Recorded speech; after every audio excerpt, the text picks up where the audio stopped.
ചോദ്യപേപ്പർ ചോർച്ച കേസിൽ ഒളിവിൽ കഴിയുന്ന MS സൊല്യൂഷൻസിന്റെ CEO ഷുഹൈബിന്റെ മുൻകൂർ ജാമ്യാപേക്ഷ കോടതി ഇന്നാണ് പരിഗണിക്കുക. കോഴിക്കോട് ജില്ലാ സെഷൻസ് കോടതിയാണ് ഈ ഹർജി പരിഗണിക്കുന്നത്. അതേസമയം MS സൊല്യൂഷൻസിലെ 2 അധ്യാപകർ ഇന്ന് ചോദ്യം ചെയ്യലിന് ഹാജരായില്ല എങ്കിൽ ക്രൈംബ്രാഞ്ച് കടുത്ത നടപടികളിലേക്ക് നീങ്ങും എന്ന് മുന്നറിയിപ്പുണ്ട്. മിഥില ബാലൻ കോഴിക്കോട് നിന്നാണ്. Good morning Mithila. യഥാർത്ഥത്തിൽ ഇവരെ കസ്റ്റഡിയിലെടുത്ത് ചോദ്യം ചെയ്യാൻ തയ്യാറാകുമോ ക്രൈംബ്രാഞ്ച്?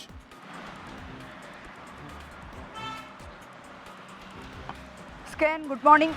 അത്തരത്തിലുള്ള ഒരു കടുത്ത നടപടിയിലേക്ക് തന്നെയാണ് ക്രൈംബ്രാഞ്ച് ഇപ്പോൾ കടക്കുന്നത്. കാരണം ഇന്നലെയും ഇന്നുമായിട്ടാണ് MS സൊല്യൂഷൻസിലെ 2 അധ്യാപകരോട്, കണക്കിൻ്റെയും ഇംഗ്ലീഷിൻ്റെയും 2 അധ്യാപകരോട് ഹാജരാകണം എന്ന് ക്രൈംബ്രാഞ്ച് ചോദ്യം ചെയ്യലിന് ആവശ്യപ്പെട്ടിട്ടുള്ളത്. എന്നാൽ ഇന്നലെ ഹാജരാകാൻ പറഞ്ഞ അധ്യാപകൻ ഹാജരായിട്ടില്ല. മറ്റൊരാളോട് ഇന്നാണ് ഹാജരാകാൻ പറഞ്ഞിട്ടുള്ളത്. അദ്ദേഹം ഇന്ന് ഹാജരാകുമോ എന്നതുകൂടി വൈകുന്നേരം വരെ ക്രൈംബ്രാഞ്ച് നോക്കും. അതിനുശേഷമായിരിക്കും ഇവരെ കസ്റ്റഡിയിലെടുത്ത് ചോദ്യം ചെയ്യുന്ന കടുത്ത നടപടികളിലേക്ക് ക്രൈംബ്രാഞ്ച് കടക്കുക. അതേസമയം തന്നെ MS സൊല്യൂഷൻസിൻ്റെ CEOയും ഫൗണ്ടറുമായ ഷുഹൈബിൻ്റെ മുൻകൂർ ജാമ്യാപേക്ഷയാണ് ഇന്ന് കോഴിക്കോട് ജില്ലാ സെഷൻസ് കോടതി പരിഗണിക്കുന്നത്. 11 മണിക്കായിരിക്കും ഈ കേസെടുക്കുക. നിലവിൽ ഈ ഇത്തരത്തിലുള്ള ചോദ്യപേപ്പർ ചോർച്ച ഉണ്ടായിട്ടില്ല. പകരം പ്രവചനം മാത്രമാണ് നടന്നത് എന്ന വാദമാണ് ഷുഹൈബ് കോടതിയിൽ ഉന്നയിക്കുക. ഈ പ്രതിക്ക് മുൻകൂർ ജാമ്യം നൽകരുത് എന്ന ഒരു കടുത്ത നിലപാട് തന്നെയായിരിക്കും പ്രോസിക്യൂഷനും ഉണ്ടാവുക. ഇന്ന് ഈ മുൻകൂർ ജാമ്യത്തിൽ എന്താണ് തീരുമാനം, കോടതിയുടെ ഭാഗത്തുനിന്നും എന്താണ് തീരുമാനം ഉണ്ടാവുക എന്നത് അടിസ്ഥാനത്തിലായിരിക്കും ക്രൈംബ്രാഞ്ചിൻ്റെ തുടർ നടപടി ഉണ്ടാവുക. ഇയാൾ ഒളിവിലാണ്. ഇയാളുമായി ബന്ധപ്പെട്ട ഫോൺ ലൊക്കേഷനും ഇയാളുടെ വീടും മറ്റിടങ്ങളിലെല്ലാം തന്നെ ക്രൈംബ്രാഞ്ച് സംഘം എത്തിയിട്ടുണ്ടായിരുന്നു. പക്ഷേ കണ്ടെത്താൻ കഴിഞ്ഞിട്ടില്ല.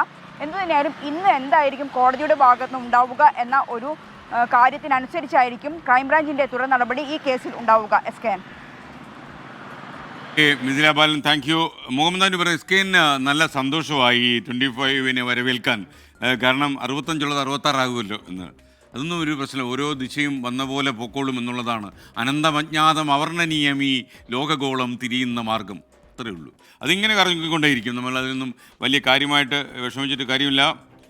ശ്രീകാന്ത് PM ചോദിക്കുന്നു, എന്തുകൊണ്ടാണ് ഉമാ തോമസിനെ സർക്കാർ ആശുപത്രിയിൽ പ്രവേശിപ്പിക്കാഞ്ഞത്? നല്ല നമ്പർ 1 ആശുപത്രികളിൽ യഥാർത്ഥത്തിൽ കലൂർ രാജ്യാന്തര സ്റ്റേഡിയത്തിനടുത്ത് വെച്ചാണ് അവിടെയാണ് ഈ അപകടം നടന്നത്. നിങ്ങൾക്കറിയാം, അതിനടുത്തുള്ള ഏറ്റവും വലിയ സ്വകാര്യ ആശുപത്രി ഈ ട്രിണയം മെഡിസിറ്റി തന്നെയാണ്. സർക്കാർ ആശുപത്രി വലിപ്പത്തിലുള്ളതൊന്നും അവിടെ ഇല്ല. മാത്രമല്ല കളമശ്ശേരി മെഡിക്കൽ കോളേജിലെയും കോട്ടയം മെഡിക്കൽ കോളേജിലെയും വിദഗ്ധരായ ഡോക്ടേഴ്സ് വളരെ ക്ലോസ് ആയിട്ട് ഇക്കാര്യത്തിൽ നിരീക്ഷിക്കുന്നുണ്ട്. അവരുടെ സാന്നിധ്യവും ഉണ്ടായിരുന്നു എന്നാണ് ഞാൻ ട്രിണയം മെഡിസിറ്റി MDയോട് സംസാരിച്ചപ്പോൾ അദ്ദേഹം പറഞ്ഞത്.